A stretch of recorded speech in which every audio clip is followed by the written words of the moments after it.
Welcome back to Black and White Banter, ladies and gentlemen. 15 minutes later than planned, which is in true Black and White Banter style. And as I've just been reminded, it is Friday the 13th today. So, of course, there was something going to go wrong on the most unlucky day of the year. I hope all is well. International break is done. All of that awful stuff is over with. The pointless friendlies, not very much to talk about. A little bit quieter in the bars and just nothing involving Eddie Howe's mags. But Newcastle United are back. Wolverhampton Wanderers away on Sunday, and then the fixtures are coming thick and fast. We've got 3 away matches in 9 days. So there's plenty to talk about from the international break, the Wolves game on Sunday, and we're going to get straight into it.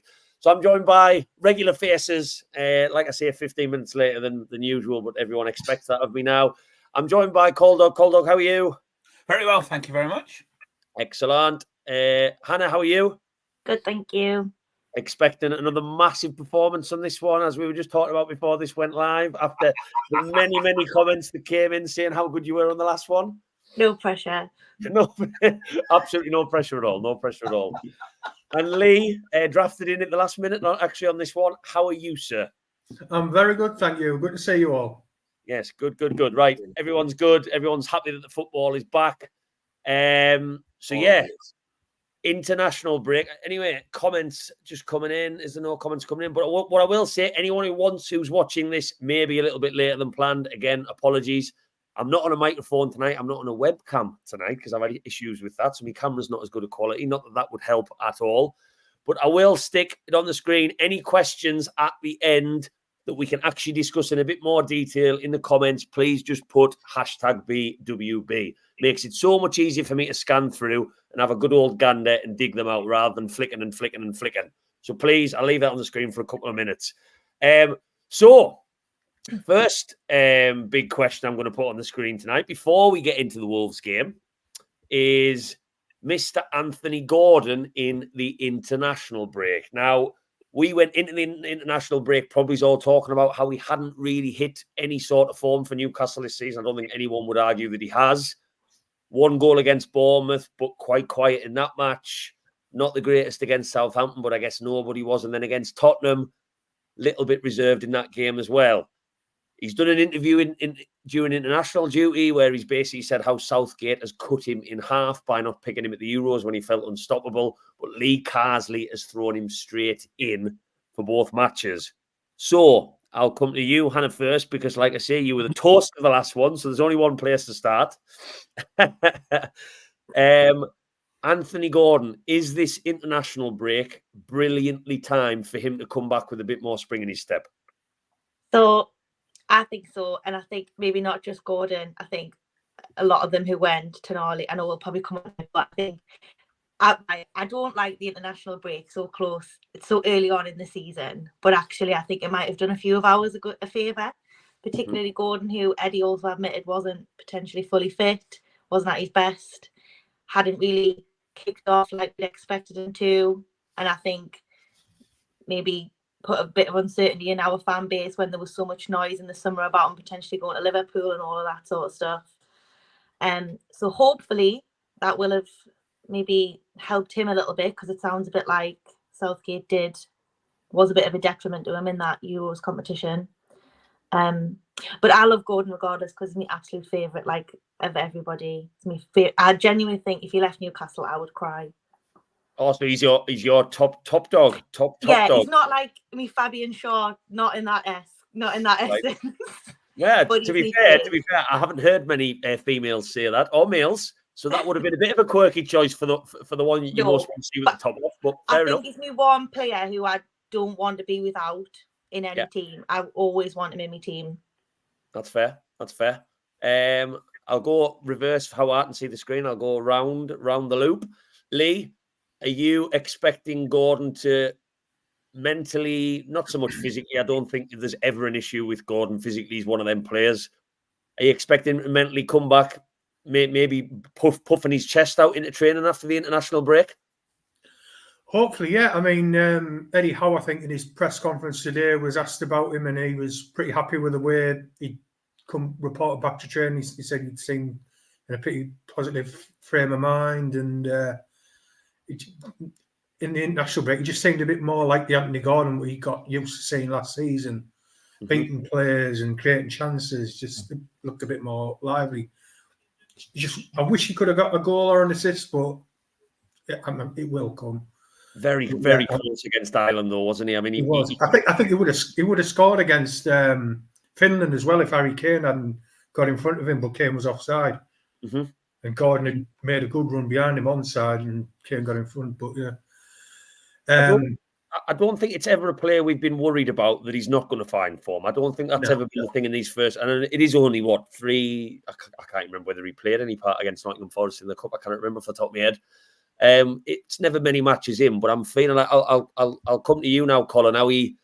I know I saw your predictions in the WhatsApp group. Yes, there is a Black and White Banter WhatsApp group. Anyone watching, if anyone would ever like to join that, just let me know and put that in the comments. I think if I can. You said you expected Gordon to score on Sunday. This Sunday, yeah, absolutely. I think what's really nice is he really has been given a decent chance with England.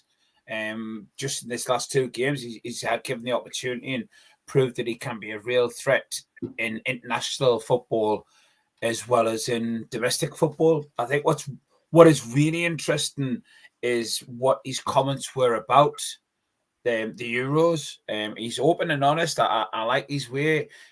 I have been vocal about the fact that I haven't think he's done well for us. People will say he's been overplayed, but it was the whole of last season. He played every game and he was never injured. And I don't think he missed a match, a league match, did he at all? Sure, he didn't. But the fact is that guy's never stopped playing football. So maybe he had an excuse to not have a great start the season. But I think he'll come back with such a bang. As you've used the phrase there, he'll come back with such a bang on Sunday. He'll want to keep on proving himself to stay in that England squad because, let's be honest, if you were a footballer, you'd want to play for your country, would you not? And he definitely does. And I had touched on the situation where we all thought he was going to leave. I mean, that was just more clickbait more than anything else. I know this is no smoke without fire, but I'm glad he's still here. Is he going to be here in January? 100%. He knows this club is going to do something in the next year or two, and he'll want to be part of that. Definitely. He's young enough. That's a good thing. I'm feeling a very positive, unanimous feeling about Anthony Gordon then from this international break, which I like. I like any positivity. I'm all about. And, we haven't, I think when Anthony Gordon's not firing for us, you lose a lot. I mean, you only have to look at his record. I mean, double figures assists, double figures goals, and he hasn't been. But I still think there's an argument there that Eddie Howe's playing style so far, how he set us up, maybe hasn't helped to a degree. Against Tottenham, we were a couple of yards deeper, hitting them on the counter. But I'm not so sure. But that leads me into another question I'm going to move on to from that before we start talking about Wolves, which is obviously to be the bulk of this, is if I just get my questions up. Anthony Gordon's obviously been brought in recent matches to bring Harvey Barnes into the team. So after his performance against Tottenham, Murphy came on. He made a great run. Joe Linton passed, bang, through, clears houses, slips it to Isaac. Job's a good one. Are we still looking at the team moving forward where we keep trying Anthony Gordon on the right? Is that part of the reason he maybe hasn't had too much joy? Because, I always thought that Harvey Barnes was looking like a £35 million backup to Gordon. That's the way it was almost looking last season. Now it seems that Howe's really keen to get him in. Now he's fully fit. So I'll stay with you, Colin, on this one. I'll kind of go back around the room. Are we looking at maybe bringing Murphy back in and getting Gordon back on what he would probably say? And I think he said it to Gary Neville in his interview 3 or 4 months ago that the left-hand side is his favourite position. I think all day long, I'd pick, if you're talking about who to pick here, I think I would definitely pick Gordon over Murphy all day long for me, if that's what you're trying to ask us the question. But I think Gordon, if you look at Gordon has the ability to be to play up front if he needs to, but he can also play on both wings. We all know his favourite left wing. But for me, see, mate of mine's on here now, Dave Frew, saying Gordon over Barnes on the left foot. Don't disagree with him. I think he's probably took the words out of my mouth. But for me, I like the way Gordon plays. I love the way how he can cut in. I like when he goes back and tracks back if he loses the ball. So for me, nah, you've got to keep Gordon in this team. I'll rephrase the question, Colin, because I might have confused the room a little bit there. Yeah, I certainly wasn't asking Murphy in for Gordon, because I think that's a no-brainer that Gordon will play. So I've written a new question. I'll rephrase it. Should Barnes continue on the left? Because Gordon will be starting for Eddie Howe. We know he will. He's not going to drop Gordon in a million years. So with the question on Murphy, I'm more asking, should Eddie Howe continue to play Barnes, which is going to mean that Anthony Gordon should play on the right. And I'll start with you, Lee. I know, Colin, we got using my question there. It's tough. I mean, I do like Barnes as a player. I do think he is a good player, and he's started the season fairly well, to be fair to him. But Gordon is our best winger. Mm-hmm. So theoretically, you want him to play on the left, but then it means who plays on the right? Barnes doesn't like the right, even less than Gordon does. So it's Almiron or Murphy, and at the minute it would probably be Murphy. So I'm going to take you saying that as you wouldn't continue Barnes on the left. You would go Murphy. You would go Murphy Gordon on Sunday. It's what I'd maybe do is just stick Barnes on the left, Gordon on the right, and try swapping them. I know it's in the first game. Barnes did play on the right a bit, and he actually looked all right in that game. It's a small sample size; it was only about 15 minutes or so, but he did look quite bright. And it's the sort of thing that, given time, maybe it will click. It's just trying to find the way to get them both in the team. Mm-hmm. It's a tough one. What about you, Hannah? Because it is a debate, I think, for Eddie Howe. It's for fans watching. Barnes has come in. We want to see Barnes in. He cost enough money. We know he scores goals. His record tells you that in Leicester. For me, I don't really want to see Gordon on the right, because I just think the way he plays, the way he likes to cut in, but also hug the touchline as well. Don't think it suits him. How are you playing this one out? Are you keeping Barnes in to accommodate him, or? So before the season started, I said that would be my front three. So I'm going to stick with that, because I still think that's his strongest option. So Gordon on the right, moving forward. To keep Barnes in the team. I know Murphy came on against Spurs and obviously had an assist, but his first 4 passes he gave away, he was absolutely atrocious when he come on. I don't know. I just prefer Barnes, so I'd rather keep Barnes in the team. I think we offer more going forward when we've got 2, but I get that Gordon probably prefers to be on the left, and then that means putting Murphy on the right or Almiron. Mm-hmm. Yeah, because it's interesting, Lee. I know you mentioned about. Sorry, I'll start sharing some comments on the screen as they're coming in. Craig said Barnes on the right is miles ahead of Murphy.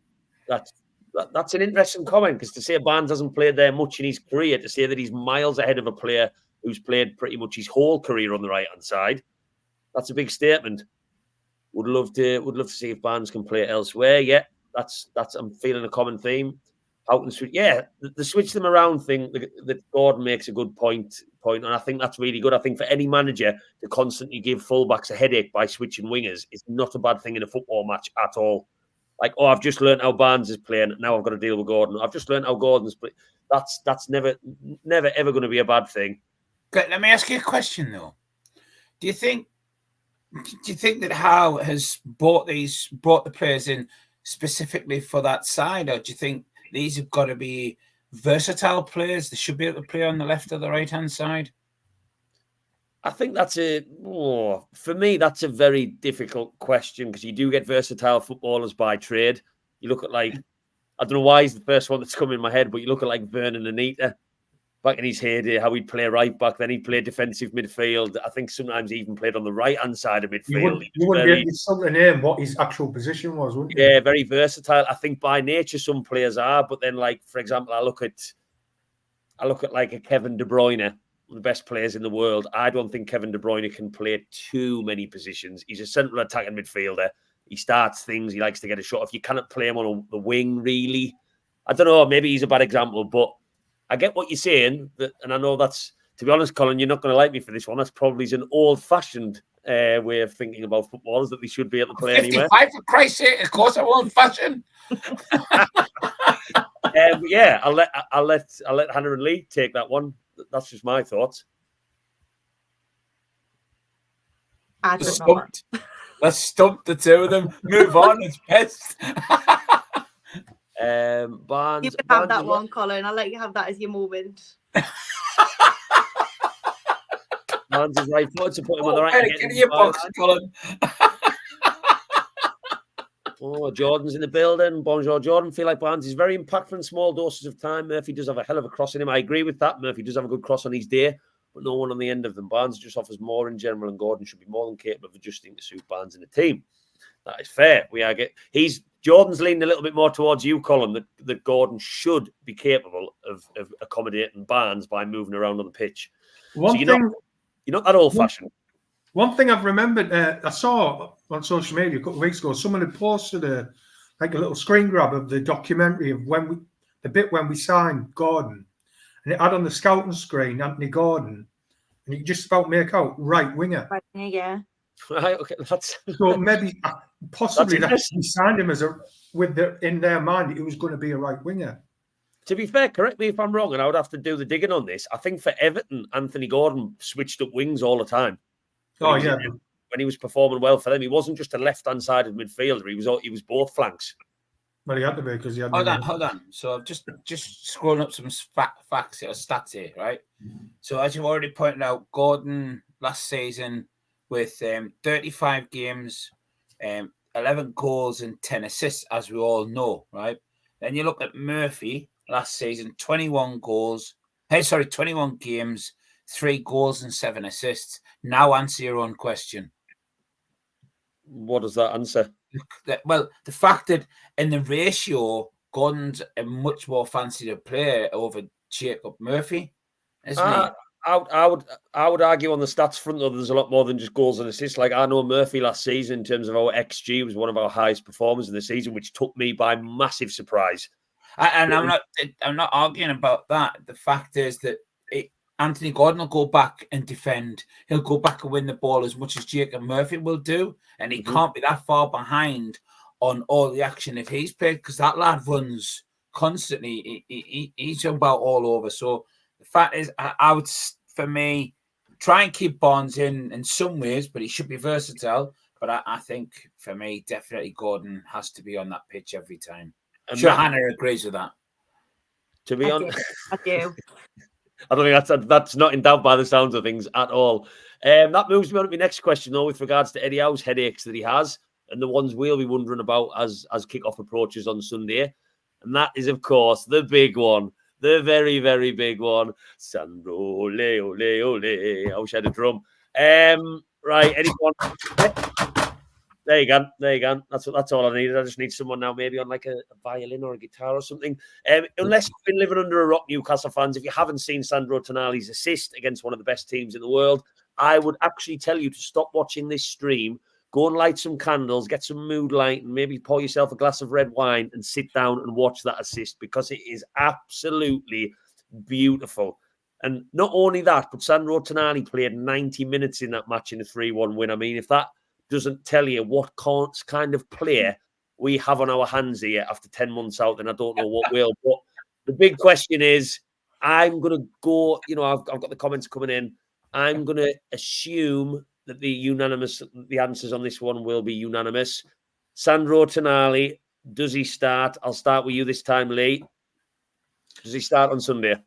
Yeah, I think I'd throw him in. I mean, he started both international games for Italy, didn't he? But the second one was Monday.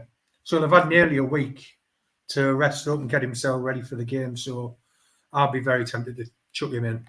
Right. So I'm going to stick with you for that question. Would I be right in thinking that it would be a like-for-like swap for Longstaff, as most Newcastle fans are calling for?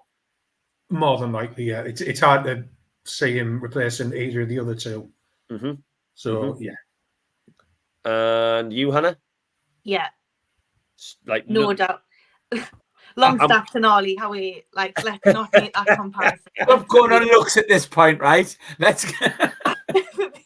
I've never. I think I said when I first ever came on that I've never been a Longstaff fan. Yes, you did. Unpopular opinion. I know a lot of people defend him because he's a Geordie lad, whatever. But no, I'm sorry, Tonali and all day for me. And you, Colin? I'm too busy laughing at the fact that the post that you put on of Eddie Howe enjoying Tonali's play. Well, that was horrendous. I thought you really hit a certain low, but that's quite low. Or should I say a funny high? I'm not quite sure which way to put that, but that did make me giggle. You didn't. That was one of your funniest things. It made you start. There's no two ways about it.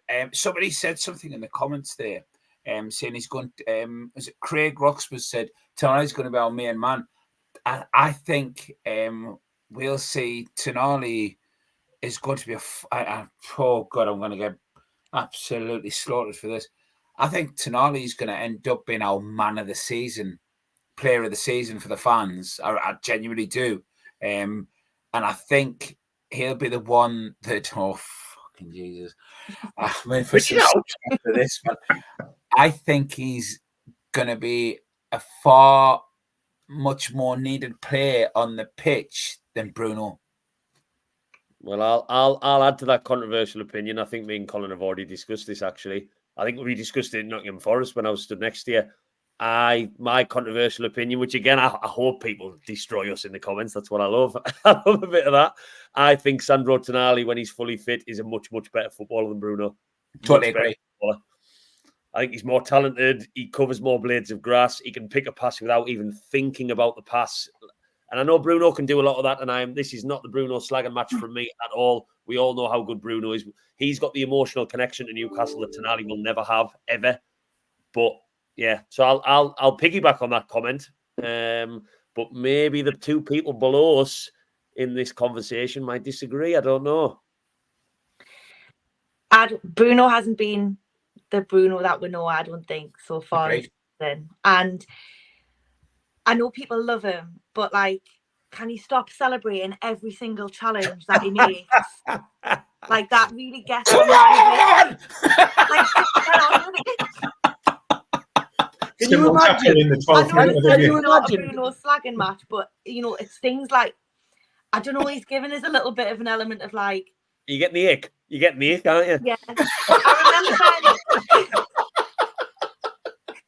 it gives us. I used to say this when Lascelles was captain, that he felt like he didn't have to, like, he could do what he wanted because he had the captaincy. And Bruno's given me a little bit of that at the moment, where he feels like he's not. I don't know if because he's wearing the armband, he feels like he can get away with a bit more. I don't know what it is about him. He's still obviously great. Wouldn't not want to be in the team, but yeah, just settle down on the celebrations, please, Bruno. Unless it's a goal. I just think imagine being like Bruno's wife, how he celebrates him. Like, you just imagine, like. Well, in what way are you starting to talk about at this point? Hang this back a little bit, will you? No, I wasn't even going to go down that rabbit hole. Just like he goes for a piss and he doesn't hit the ball. Come on! Like, walks out the toilet celebrating like hell. Please put David Frew's comment up there. He's one of my good mates. I'm going to slaughter him for this. Bruno's the leader on the pitch. David, what matches do you watch? No, I don't disagree with that. I don't disagree with that statement at all. I think Bruno's a fantastic player and he's going to be great for us and continue. But I think we've got better leaders than Bruno on the pitch. There's no two ways about it. But I think, I know what you said. I certainly don't have the ick for anybody because I don't understand that shit. I'm too old. But the ick thing that you're talking about is a dislike, isn't it? Of course. So, and it pisses you off. I don't understand what the ick is. For me, it's like, you're right. Even he goes in a heart attack, he goes mental. But you've got players on that pitch who are true leaders. Bruno's just I'll get stuck in there. I'll get into this. And I love that of him. I think it's brilliant. He ain't no bloody leader in my eyes. No, is there a question over, like, was he given captaincy to keep him at the club? Yeah, I think so. Yeah, that's fair. I would say so. Carrot, yeah. Carl Dog has given me the ick. Frew, that's the funniest you've been. Do you want me to tell them the Nicker story? Jesus Christ. I see both sides, Hannah, to what you're saying. The only reason I see both sides is I think we are known for that celebrating of the small things. And I know when Dan Burn did it against PSG, it went viral. That was different because that was like, Champions League at home, first Champions League home game. He crunches, can't remember who he crunched, was it Dembele? Crunches in, that was class. And I think fans who slag that sort of thing in general are jealous that we have that because they never would. Like, you would never go down to like Fulham and see like them celebrating tackles. It just won't happen. But I get what you mean because I've got to the point now when he does it just by chance in the strawberry corner. He seems to do it there quite a lot. When he does it now, the bloke who sits to my right, I laugh to him and I'm like, there it goes. He couldn't get through this match. He had to do it once.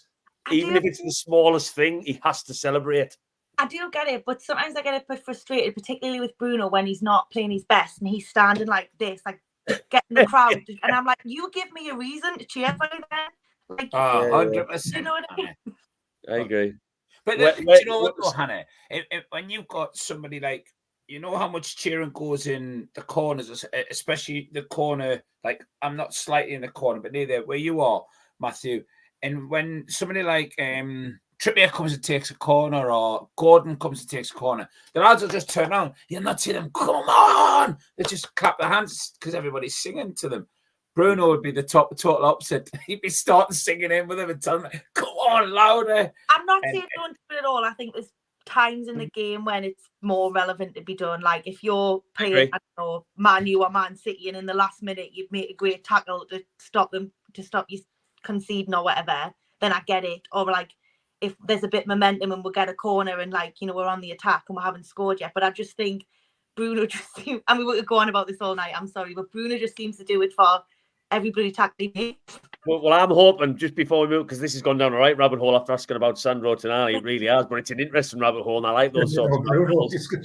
I'm hoping Lee, who's been quite quiet during this little Bruno conversation, I'm hoping Lee comes in and says, you know what, I love every single time he celebrates. Go on, Lee, tell us, you love it. You absolutely Does he give you the ick or not? Well, I'll tell you what, I love the 12 celebrations he did that time he scored against Brighton. That was something special, wasn't it? If there's any doubt he loves a celebration, bloody hell. But yeah, there is a time and place for it. I'm got to apologise here.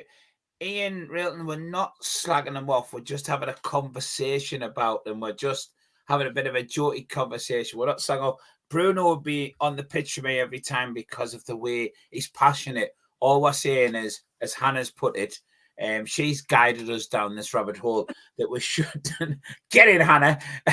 He shouldn't go mental every time he gets a little tackle in. That's all. Just to clarify these comments coming in saying you're slagging off Bruno, there has not been one mention in the last 10 minutes of his footballing ability. Can we just clarify that? There was a mention that he hasn't started the season that well, which Ian, I know you may be not liking this conversation. If you would probably agree because we haven't fired as a team yet. But there's no one is doubting that Bruno is integral to everything Newcastle do. We're just basically pointing fun at the fact that Bruno probably celebrates when his toast comes out looking perfect in the kitchen. That's all we're talking about. And I actually find it quite funny. I do find it quite funny. Right. If you left. We have gone down a rabbit hole there. Right. So let's actually talk about the match in question. So Wolverhampton Wanderers away on Sunday. Hannah, are you going down? Yeah. I know you're going, Colin. So you're in the fucking car with us? I was going to say that. I'm screwed. I'll be texting Aka last minute, see whether he's got any spaces. So not a place that ever brings too much excitement, and I will put my first graphic on the screen to show that. This is a graphic that I put together actually earlier today. I won't tell anyone why. I'll just remove that banner. Apologies, so you can see the full thing. So look at that. If there's any betting people out there and you fancied a result, then I would probably say that a draw at Molineux would be a decent one to back. I know there's a couple of years missed out in there because there was a defeat in the awful Steve Bruce days. If anyone remembers when we went 2-1 down in what was a lot of people's last straw in the rain when Jeff Hendrick scored that lovely afternoon. I think that was just before the takeover. Actually, that might have been the match before the takeover, or close to. Yeah, it was the last match. Yeah. There has been a couple of defeats in there. There's been no wins for Newcastle recently in there in the dates that I've mixed, but it is a draw. It is a draw specialist match. So first and foremost, before we talk about the opposition and stuff, as I like to do a little bit, Colin, I'll start with you on this one. How are you feeling going down to Wolves? Which again, as I've just showed on the screen, we do okay against them at home. Away from home, it's just draw. To be fair, we've been the last couple of seasons, and for me, I've been down the last couple of seasons, and it's a decent ground to go to. The fans can be quite vocal, and I enjoy it. But I genuinely, some things just tell me we're going to win 3-1, and I've put it on there. Gordon to score with a Bruno assist, just so Ian knows I do like Bruno. But I do see a 3-1 win for us. I really do. Colin, you've been on these enough now to know we come to the predictions at the end, but you just couldn't wait to get in there with the prediction in the comments, could you? You couldn't wait. So I won't come to you when we come to predictions at the end because Jamie Whiteman sits next to me at the matches, right? Jamie, you should know better than asking if I've ever put a draw on. I would never bother betting on a draw. There's no money in a draw. So are we confident then, Colin? 100%. Yeah, genuinely, I am. I know I'll get berated if something happens, but it won't. I think you've got some players come back from internationals who played tremendously well, and they'll come in steaming on that game. And they've also got something to prove. The fact that our first 3 games have been mediocre, and we're sitting in a pretty place because the opposition never took advantage of us.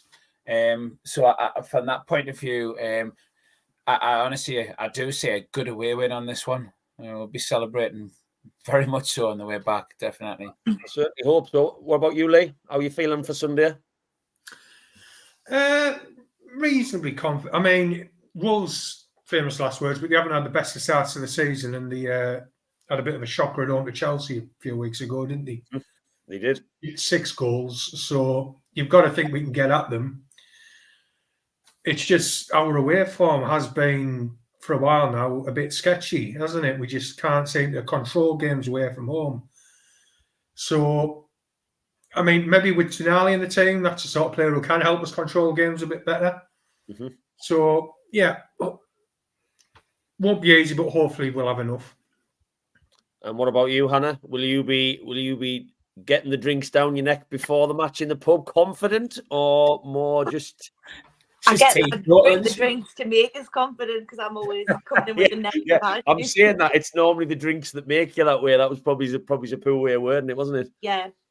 I mean, I did have a draw in my mind, so that explains why, because when I've seen them stats. But then I do also think, and I said this at the start, that the international break might have done some of our players a favour. Isak scored a couple of goals. That'll have given him a boost. Gordon had a good run. Tonali. So I don't see why. But again, agree with Lee. We've seen a struggle to get hold of games when we're away from home. Bournemouth was a bit of an example of that. I think we've got to come out the traps early and just go for it. Easier said than done away from home, obviously. I'll not make a prediction. I'll not show myself up like Colin. He does that on the weekly, so that's nothing new. But I am going to share Jordan's comment on the screen. What? What? Why are you just turned into HD? Have you just changed your camera or something? No, mate, it's a bit dull, that light. So I've just put another light on. I didn't know whether you'd put like a Snapchat filter or something on. Fuck off. Sorry, Hannah, I apologise. You're making us swear. I'm gonna have to share Jordan's comment on the screen because I've seen this in the last couple of days. Can't be asked for another Wang Chan 1 game a season masterclass. He loves playing against Newcastle. To be honest, I haven't even checked. I don't know whether he's still in the Wolves squad. I know he doesn't really start for them that I'm aware because I looked at their lineups for the last couple of matches. But yeah, there is certain players that love playing against Newcastle as we have against other teams, and he is certainly one of them. So with regards to opposition, I know I've touched on draws. I think a key battle, and I know, Hannah, you touched him a little bit, is going to be Mr. Isak, who I, again, don't think we've seen much of this season, but then I'm going to take that with a pinch of salt because I think he's been starved of service. So I think the two go hand in hand. Anthony Gordon hasn't been firing. Barnes is bedding into the team. So with regards to assists for him, it has been a bit of a quiet start. I don't think Bruno's supplying has been great so far. But I do think a key battle in this one will certainly be... Oh, God, that's a poorly put together graphic. I can do better than that. Apologies, everyone watching. The lovely white trim going across the bottom. Now, Wolves are literally, and I've got a colleague of mine who's a Wolves fan randomly. I mean, you don't expect anyone to support Wolves. It's one of them teams when someone says they do, you go, what? Wolves? Why? It's just so random. So he knows that most of my work support Newcastle, so I think he's playing the easy card by saying we'll batter them. But the gentleman in this picture that he was referencing was Mr. Craig Dawson, who is still playing centre-back for Wolves at the age of 34. And I think if Alexander Isak can't be targeting someone like that with his pace on the shoulder, then, you know, he may as well pack up shop. He may as well give in this football game and take up balls or cricket or something, because that is exactly the sort of player. Yes, he's experienced. Yes, every team maybe needs a Craig Dawson, which is not a statement I thought I'd ever find myself saying.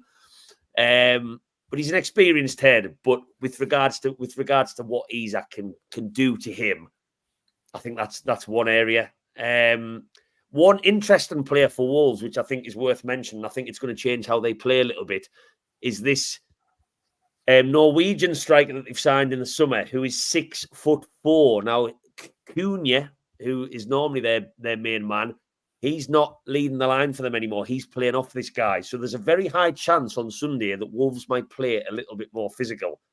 But your boy, Hannah, Mr. Fabian Schär, is back in the team after... Has he served his suspension? He has, hasn't he? Yeah. Tottenham, Forest and Bournemouth, yeah.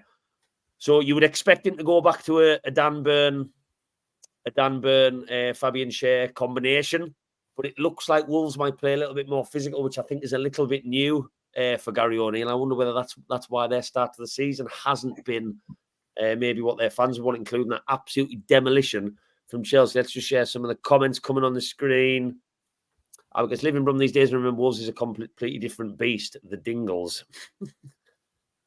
Those Aussie vids were your greatest work. The Jap ones. That's because I was in them. Your greatest work. Well, funny enough, Colin, nothing to do with you. I would probably argue that the Japan videos were better than Australia because there was more happened. Like Abacus talks a lot of sense. It was a bit more crazy, in my opinion. I have got a bit of news though on the next year's one. A friend of mine's had a meeting with somebody high up the club, and they've hinted it's back to America next year. I thought it would be. I thought they'd do it in rotation. Yeah. So that's... I'm not going to talk about the opposition too much because I don't like to do that because we're not really here to talk about the opposition. But I am going to dive, as I always like to do, whilst we're on the topic of the opposition, of course, into some black and white banter. Oh, I've lost my sound. Well, there was going to be some... Stats. As far as technical issues go, that pretty much sums up the evening I've had so far tonight. Yes, so time to chuck some very, very random stats at everyone. Some good, some not so good. I've already talked about how many draws there has been in this football match, but let's dive into a couple more. This is a very, very, very positive one. Very, very positive indeed. If I can just get everything in front of us. Newcastle have only failed to score in one of their last 23 Premier League matches, which was a 2-0 loss away to Crystal Palace, which was an absolutely diabolical night, if anyone remembers that. Luckily, I wasn't there. Meanwhile, no current side is on a longer run of Premier League games without a clean sheet than Wolves. So if you put those two together, Wolves kind of keep a clean sheet for loving the money, and Newcastle can't stop scoring in consecutive games for loving the money. So again, Black and White Banter does not promote gambling in any way, shape or form, but these are just some stats that might tickle your fancy in that regard, just a little bit. Mr. Alexander Isak, we were just talking about him, and I'm saying he hasn't started the season very long. Alexander Isak has been directly involved in 18 goals in his last 20 Premier League appearances. Since the first game in that run, which was Boxing Day of last year, only Erling Haaland and Palmer have scored more than our Swedish prince in the Premier League. So long may he properly. He got off the mark against Tottenham, but that little tapping from a couple of yards, I'm not overly counting it. I know they all count for a striker, but I want to see him literally banging them, some worldies. I want to see some worldies. And last, but certainly not least, which one? Cause I've got so many in front of us. Which one should I finish on? The not so positive one, which I should have probably started with that. Wolves have lost just one of their 9 Premier League home games against Newcastle, although 7 of them have been draws. So we don't lose generally when we go to Wolves. We just don't always seem to win. Anyway, I'm going to come away from the stats for a little bit, and I don't know whether there's any point in me putting videos on the screen at this stage because the sound just doesn't seem to be working. I'm going to try it out, and I'm going to play a little game of How Much Do You Know? Game show nobody's talking about. How much do you know? Right, very quick question. This is going to be nice and straightforward, this one. It's going to be pretty much a case of the first person to get it correct is the winner. Comments, you can take part as well. I just ask anyone who is watching to not chuck a comment straight in because these people on the screen might fancy cheating and they might have a cheeky look. So, Newcastle under Sir Bobby Robson, the late great Sir Bobby Robson, went down to Wolves in an FA Cup third round game and got knocked out in front of the Sky cameras. It was very famous because Bobby Robson came out and had a big rant on Sky Sports TV and basically said he apologised to Newcastle fans because the cup means so much in the Northeast and he was not a happy bunny. But my question is, what was the score that day? 4-1. 4-1. 2-1. 3-0. Oh, no, it wasn't that bad. I'm going to give you all one more guess each, which it could just... I'm not going to let it turn into a game of just going down the dial. No. 1-0. No. Probably 2-1 then. 3-1. No, I'm going to let it go to the comments. Does anyone in the comments know what the score against Wolves was in what was 2003 under Sir Bobby Robson? When, to be honest, Sir Bobby... 4-0 and not 4-1. Did I say 4-0? You started with 4-1. I did. Was it 4-0? I'm not getting any comments coming in from the audience. Did we get knocked out on penalties? No, it wasn't on penalties. It was in normal time, which I think why Mr. Robson was absolutely raging. His interview at the end was one of the most animated I've ever seen him do on TV, to be totally honest with you. No, I'm not getting any, so I'm going to give you all the answer. It was 3-2 to Wolves. I just got a late comment coming in, but that was incorrect as well. It was 3-2. We were 2-0 down. We came back to 2-2, and Wolves went up the other end. And Abacus, you were too late. You've just replied my answer back, so I'm not going to give you the point for that one. That was a game of how much do you know? And it apparently used 3. Don't know very much. So there you go. We're going to try this on him next time, right? Aren't we? Pick out a random game from 20 years ago. I remember it quite well. When it was Bournemouth, when I asked what the questions were from the podcast to ask someone up the front of the bus, you couldn't even remember what questions you'd asked. I know. Let alone the answers. You've just been won by Hannah. Well done. I tell you what, if someone wants to take over these hosting duties, you can be my guest because I have spitting his dummy out. Get on with it. I have a lot of information in front of me. Right. A question, a couple more questions with regards to what you would do on Sunday before we wrap things up. So what team would you select? I know it's a very general question. First and foremost, I'll go round the room. I won't ask every person individually. I'll do positions per person. So I'll start with you, Hannah. Fabian Schär, does he come straight back in? I mean, I'm asking probably the wrong person because it's going to be a yes, just in case he chucks his top at you. I doubt that'll happen. But I know Kraft hasn't done too bad, and he hasn't. I feel sorry for him. And then I do sometimes think, will he change it up? I don't, but I would expect that he would put Shaw back in. Yeah. Tino, Shaw, Byrne, probably. As much as Kelly. As much as I love Kraft, and I honestly think every squad needs a Kraft, there is no way you can and that would be one of them where, Eddie Howe gets battered, the whole Dan Byrne thing, he got destroyed for months. Why is he keeping him in? If Longstaff plays instead of Tonali on Sunday, I'm going to stay off my phone. I'd rather watch the match first to see what the score is before I go on my phone. But it's one of them. There's no way with his ball playing ability and just his experience, the craft can stay. And as harsh as it is. So that's that one ticked off. Lee, do you stick with Livramento? There's been a couple of people saying that we are missing something with Trippier out the team because we do, he likes to whip the ball in. His leadership, Livramento has been solid as a rock defensively, but maybe I talked about it on a video earlier in the week. Maybe not at the other end. He hasn't contributed as much this season as you would like.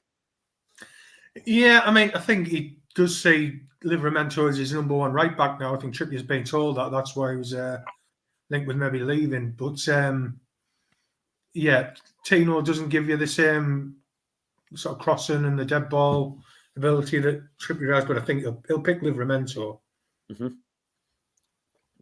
be fair, though, if you look at the question, Lee, it's what team would you select, not team what would Mr. House select? So would I'll go Tino.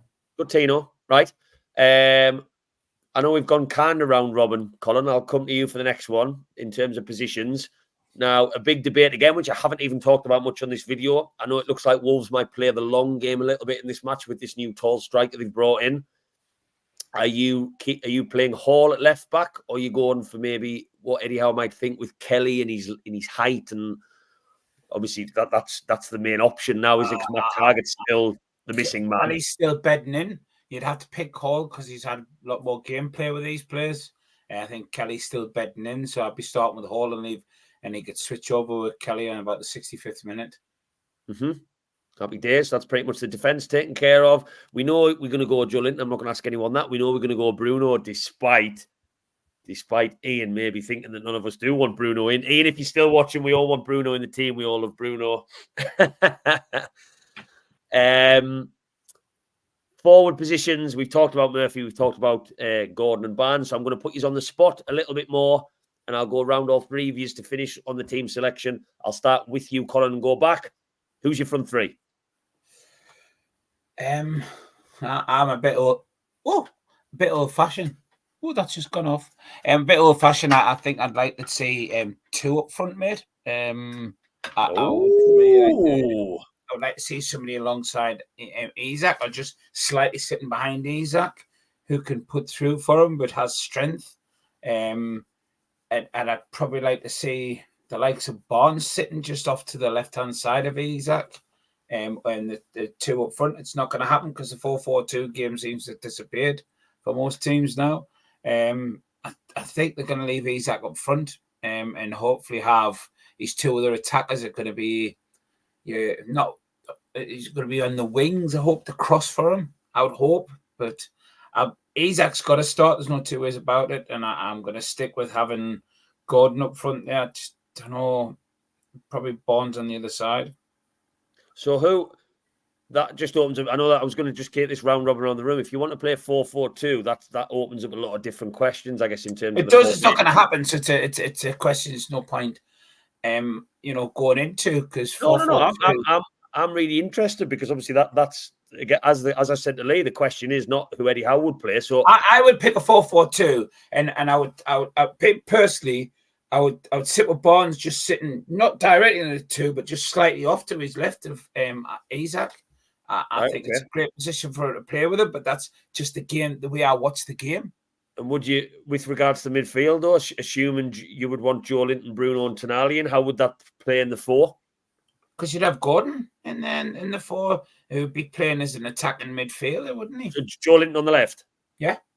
Right, okay. No, Joe Linton would steer. Joe Linton's a free. For me, you watch Joe Linton, yes, it seems we always seem to go to the left when we play football, whenever the ball is humped forward by the keeper, if it has to be, it always seems to go off to the left if you ever watch the game, and most times.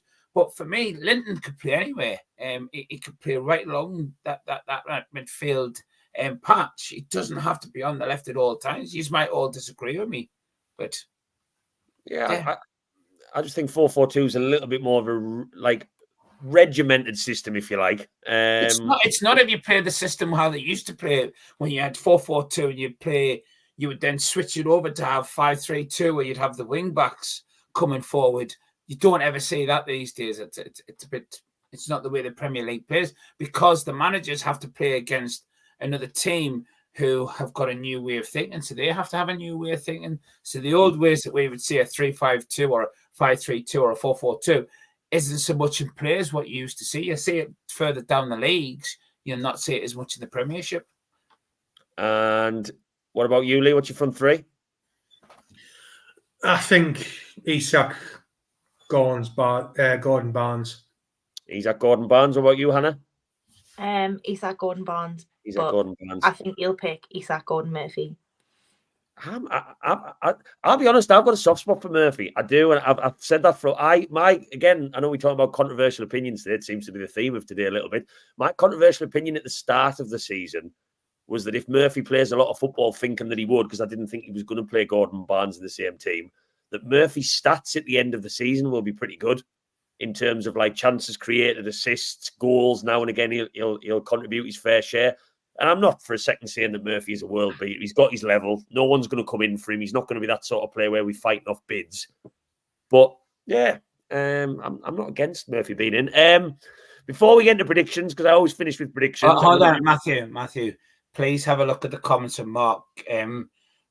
Beatty, is it Botty or Beatty?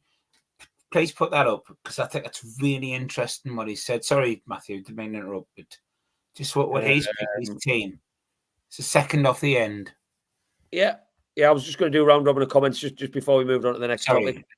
That's really interesting. I'm actually, Anna, don't think part of me, but I actually really do like Longstaff as a versatile player who could be squad. He can sit on the bench and come on and do something. He could be a bit of a pain in the arse, but if you look how much the lad runs like hell, he's all right. Lately, I wouldn't start him. I'd have him as a last 20-minute player to come on when needed. It could be quite relaxing in his demeanour, the way he looks, but he scores goals for us. I haven't got the stats, but he's done well for a midfielder last season, did he not? And the season before. So I mean, I'm just double checking his team to make sure. I'm gonna have to go get like how any. Again, just my opinion, because I absolutely love the man. How anyone can drop Joe Linton is beyond me. Hold on. This is really, really interesting, right?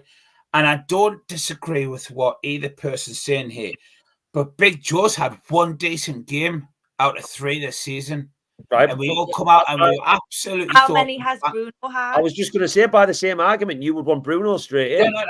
But you're saying, how can anybody drop him? You've asked us what our teams are, and I think Mark has been very brave saying that, and I think it's great that somebody would dare say that. But when you think about it, what was it? The Southampton game, we only won it because of Joe Linton, wasn't it? For me, not everybody, but Joe Linton was the man who stood out there. But he didn't have any other good games apart from that so far for me. So yeah. Anyway, sorry, go for it. Sorry.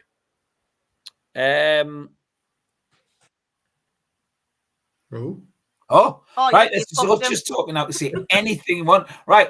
What, as far as Matthew's concerned, what gives you the ick about him? We'll start off with Lee. His sound issues. And Hannah, what if Matthew gives you the ick? What's the ick that he gives to you? Please tell. I don't know what just happened there. That was bizarre. You've lost control of this now. Sorry, Matthew. We were just taking over and we would decide what ick you give us. I thought you'd gone in the huff because Colin was dropping Joe Linton.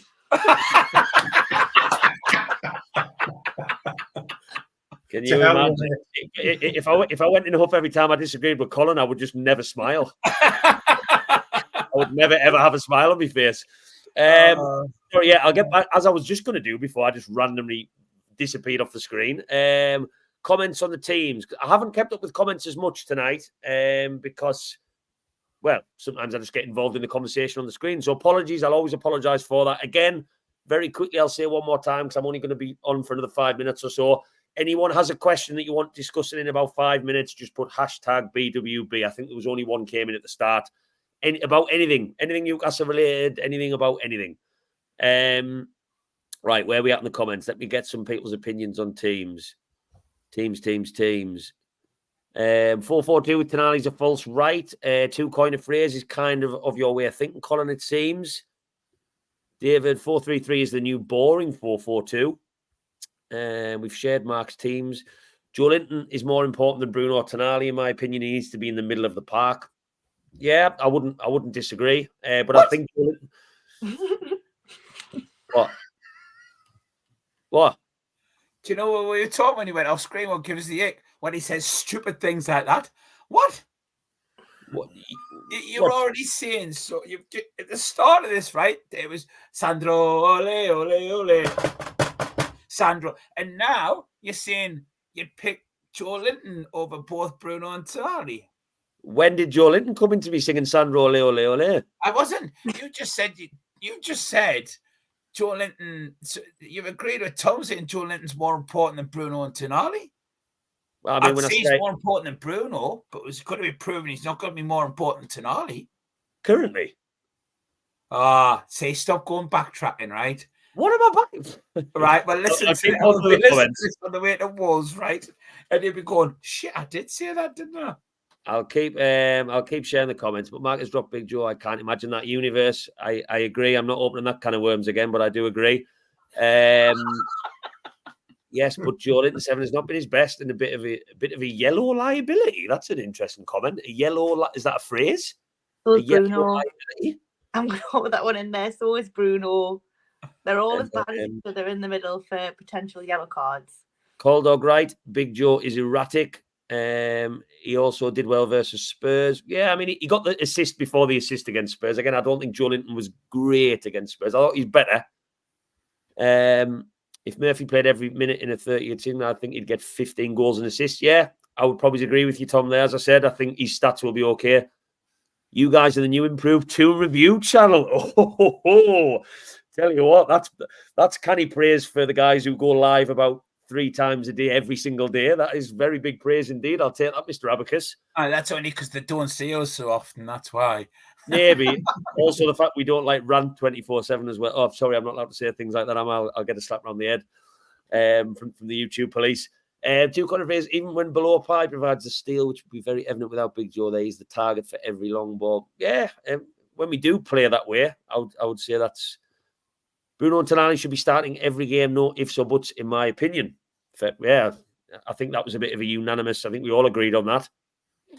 Oh, I'll share that one at the end. I meant yellow labels. You seem to go back. A good word used by other common. It's not. I don't like J7. It's just we have to make a choice. I'd give him a gain out before anyone. Yeah. He has been a little bit mixed, I guess. Right. Before we move on to predictions and then the questions from people, and I will wrap this up. I promise. We didn't get started till just after 1:15 because of my technical issues. I'm going to move away a little bit. I haven't got an intro video or photo for this one yet, but every live stream now, I'm going to do something that I'm going to call Question of the Week. It's going to be totally random. It's not going to be related to the Wolves game. It's just going to be totally random, and everyone is going to have a different answer. And everybody watching, I want your answers in the comments. So this week's is, if you could sing one Newcastle chant for the rest of your life, you can't sing anything else. So you imagine you're on the terraces and everyone else is singing a certain chant. You have to wait until it's this chant until you can join in. You can't ever join in with another one. What would it be and why? I'll start with you, Hannah, because you gave me a bit of a grin there as if you might have a funny answer on this one. Well, I don't know whether you'll have ever heard. So when we go on the bus, sometimes when I'm on with my dad, we always sing a song called I Want to Go to Heaven When I Die. But I don't think we ever sing it in the... I've never heard it sung in the stand. Oh, it's this one. When I die and they lay me to rest. No. That one? I want to go to heaven when I die. I want to go to heaven when I die, in a black and white bonnet with Newcastle written on it, and so on. And then and we all hate Sunderland until we die, and so on. But me and my dad sing it on every away game, and I think people get on their wick on the bus because they don't really know it. I don't know where it's come from. I think it's maybe someone on a Washington bus in the past. That's where I know it from anyway. But that would be the one. It's not. Maybe I should start it off on Sunday. No one will know the words but me and Dave.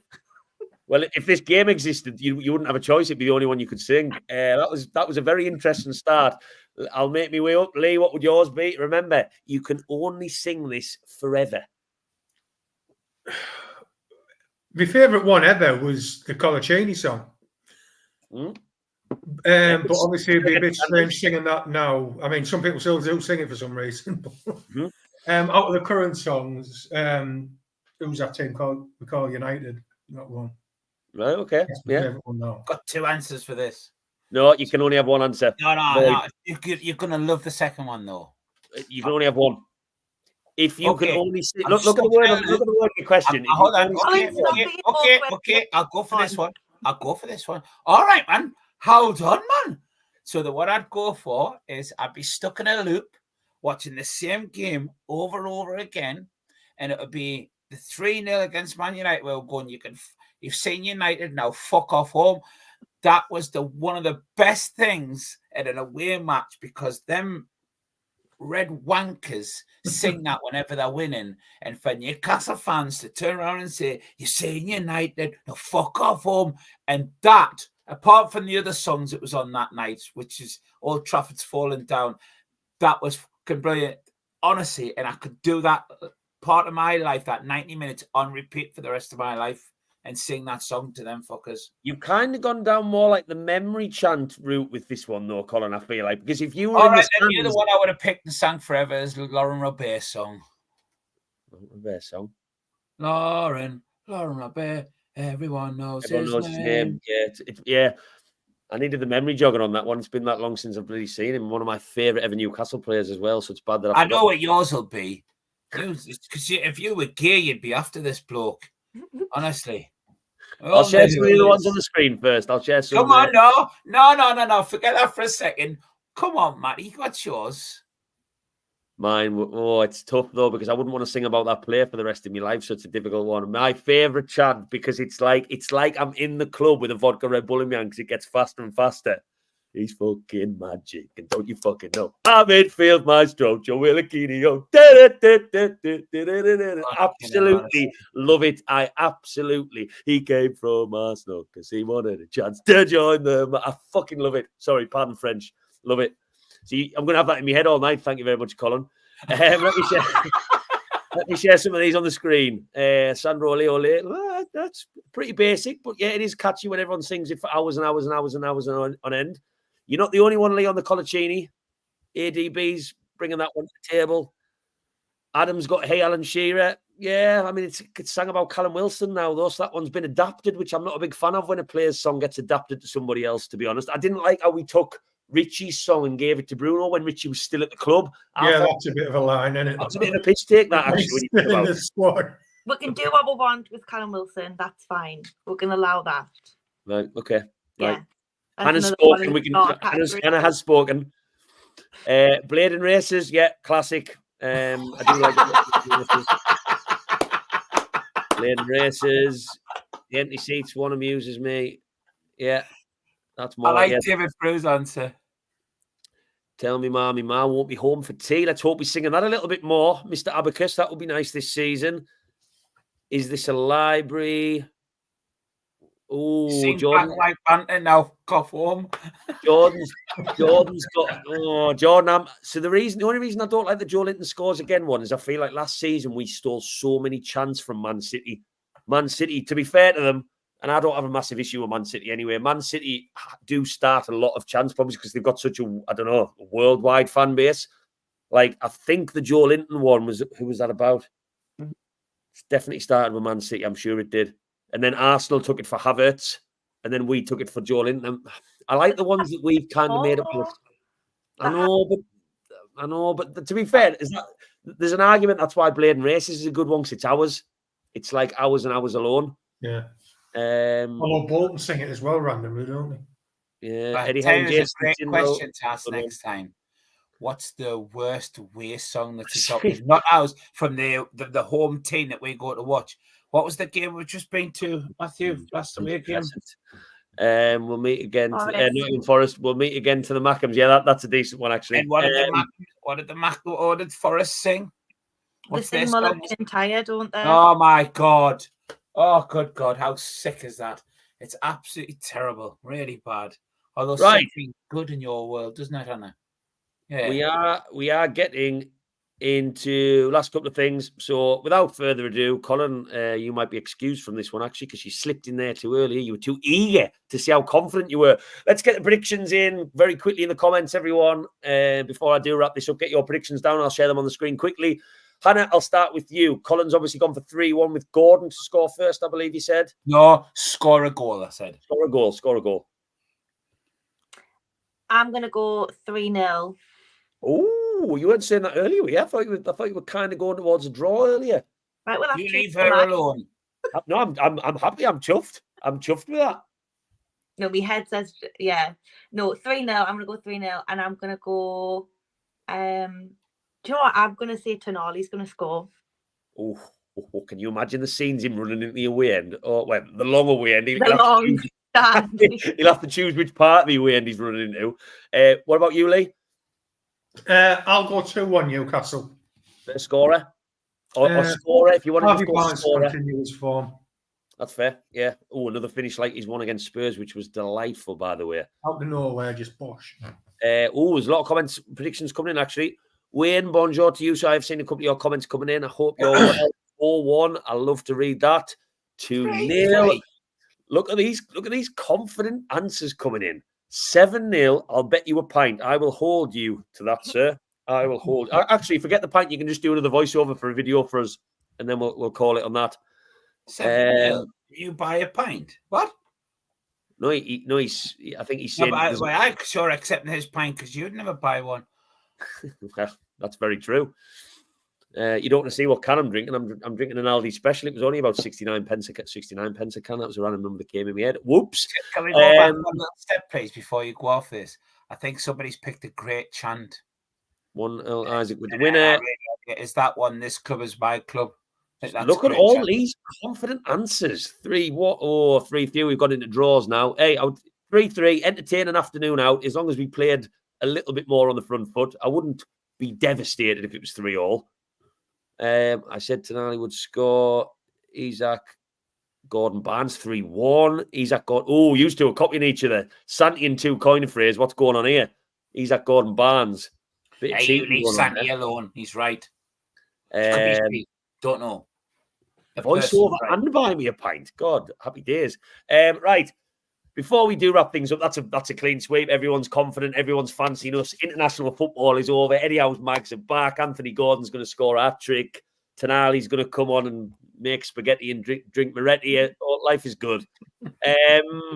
Right, let's get back in these comments and see which ones came in very, very quickly for us to discuss before I wrap this up. B. Oh my God, there's a lot of comments coming. Here we go. Steve Oram, right at the start. Team Mitchell or Team Howe? Oh, that's a weird question. That's like, I don't think. Well, again, I'll go around the room. I'll start with you, Hannah, on this one. Team Mitchell or Team Howe? Neither, because nobody knows the truth. Nobody knows the truth. Right, neither. What about you, Lee? Team Mitchell or Team Howe? A bit similar to Hannah, Team Newcastle United. I think it's all been a bit blown out of proportion. All I care about is what happens on the pitch on Sunday, really. Boom. That was a very assertive answer, Lee. I like that. What about you, Colin? It's obvious, isn't it? Come on. I don't know. Tell me. Is it? Come on. The man's right. All these people, I nearly said the wrong thing. All these people that give their season tickets up when Mike Ashley was in, they forgot who they supported. You support the team, not the regime. Every single time you support what goes on the pitch. End of. Steve, if you're still watching, nobody really answered your question there, which, it was Team Mitchell or Team Howe. We all got Team Newcastle, which was a very on the fence from all three. But I don't think that was an hour ago. I don't think Steve stuck around that long. I think he's probably got Friday plans, unlike us saddos on here. I've been out for a meal. What are you talking about? Wayne, more people edging to a new stadium away from the city. Are you coming round to it yet? #triggered. No, I'm not going to be triggered, Wayne. It is Friday. I do have a beer in by my side, but what I will say is I will never, ever, ever, ever, ever, ever, ever, ever come round to Newcastle Stadium being away from the city. If you can find me a plot of land that's in the city, like pretty close proximity, where you've still got the bars, you've still got that feeling that the stadium is ours, that it's the symbol of our city, then I will open that up. I'll come to you, Lee, with this first one. Are you I think the trigger is aimed at me because I think we've had this discussion before with Wayne, so I think that was aimed at me. But generally speaking, are you coming around to that idea or not? It would break my heart if we ever left St James's Park. It's maybe just because it's like it's the ground I grew up with. It's the ground I dreamed of going to when I was a kid, and I still get the buzz every time I walk in. But who knows if we got a new stadium? Maybe I get the buzz there. It's just, yeah, it would be amazing having a new stadium, but it would. I just still hope somehow they can find a way to expand St James's Park to the level they want it to be. Mm-hmm. And what about you, Colin?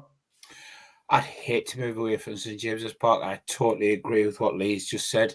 The fact that we have to find a way to extend that stadium, and no matter how it's done, no matter if some supporters have to be shuffled about or they've got a joint season tickets for a season while they do something, I just think we cannot move away from there. It's actually part of being a Newcastle fan is being at St James's Park. Mm-hmm. I say it as a member as well. I struggle to get tickets, but I would rather struggle to get tickets in St James's than find it easier to get tickets at a random new stadium. Interesting. Yeah. Interesting. Really nice to hear that. Interesting. Next question, straight underneath, actually, from Sai. Are you embarrassed with the way the Howe versus Mitchell situation is being played out in the press? In the press. I'm not embarrassed in the press because I think if I was a journalist and I heard murmurings of something going on behind the scenes, as a journalist, let's be real, as much as it winds us up on Twitter, your job is to get people viewing your articles. Your job is to get clicks on Twitter, and your job is to get people opening the website. And they'll be reminded of that by all of their tracking links that they have on who is getting the most views and who is getting the most traction. So if I was Craig Hope, I would probably do a controversial headline and suggest that things are worse than what they are. I don't know what you think. Hannah, I'll come back to you on that one. Are you embarrassed by the way the press are playing it out or not? I think it's probably just like, because obviously Amanda and Merad have gone and it's looked a bit uncertain over the course of the summer with the structure at the club, that it probably hasn't helped. But again, nobody knows the truth. And like you've just pointed out, it's all fabricated for clicks and that sort of thing. Like any headline is, like at the club, there's been loads of stuff, not just that's been rumoured. So I just turn a blind eye to it because it's what happens on the pitch at the end of the day. Mm-hmm. What about you, Colin? I think sometimes we've got to realise we live in an era where to get as much clicks on something as possible, is talk about something that is so emotive to people. I think the issues we had as a Newcastle fan is this sort of, and pardon my friends, this sort of shite has gone about in the press who are great at putting us on a pedestal, and then as just as well they stand on the pedestal while we fight and argue over this sort of shit that they talk about. So I'm sorry, I am not a fan of the press, and I never will be. Never, ever will be. The only bit of press I ever used to enjoy reading doesn't exist anymore, and that was The Pink. Best football paper ever. I hear lots of things about that, but I was not of an age where I was able to read it, unfortunately, but I do hear a lot of things about The Pink. What about you, Lee? Yeah, it is a bit annoying the way it is in the press, but I think the only way it's going to be like that, and I think the only way they're ever going to change it is in January if they have a good transfer window. Everything looks great. That'll shut everyone up. That kind of changes the narrative.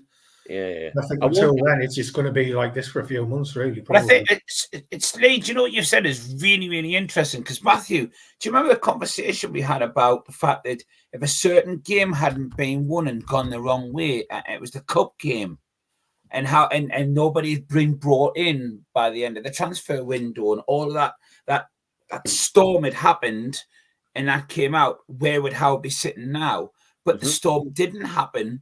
We won the cup game. We didn't buy anybody, but we still had a new player in Tonali. We paid for one of the players. We brought a couple of youngsters in, and we still had the best part about the transfer window for me.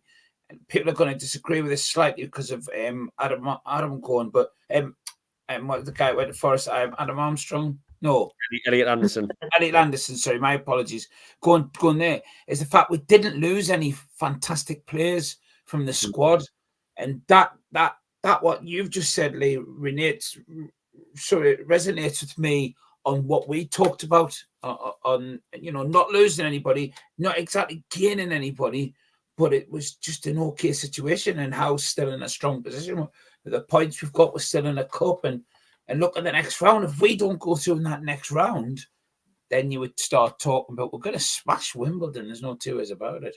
I just to that point though, I think it can still turn yet. Like if you've got 3 away games. If you don't pick up points on the road and the 2 in the league and then get knocked out the cup, there's still time for it to turn sour. But that is. I know that's such a negative way to think about it, but I know we're only 3 games in and we're still in the cup, and that's brilliant. But it's still early days. I still don't think the rocky patch is necessarily over. One thing I'll finish on there, and it was a stat I couldn't find when I was digging them out earlier. I'm confident that we're going to come back really, really good. And the only reason I say that is because Newcastle since the start of the 22-23 season, have got the best record following international breaks out of any other team. And I genuinely believe that's because Eddie Howe, not only does he start seasons slow by narrative, and the stats are there from Bournemouth, from Newcastle, but I just think he gets the players fitter and fitter and fitter and fitter and fitter to play the system he wants to.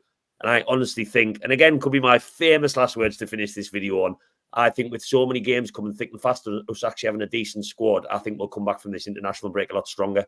I think Isak will be fitter, Bruno will be fitter, Cher's back in the team, Gordon will be confident again after his England exploits. So yeah, I'm fully backing us. Fully backing us.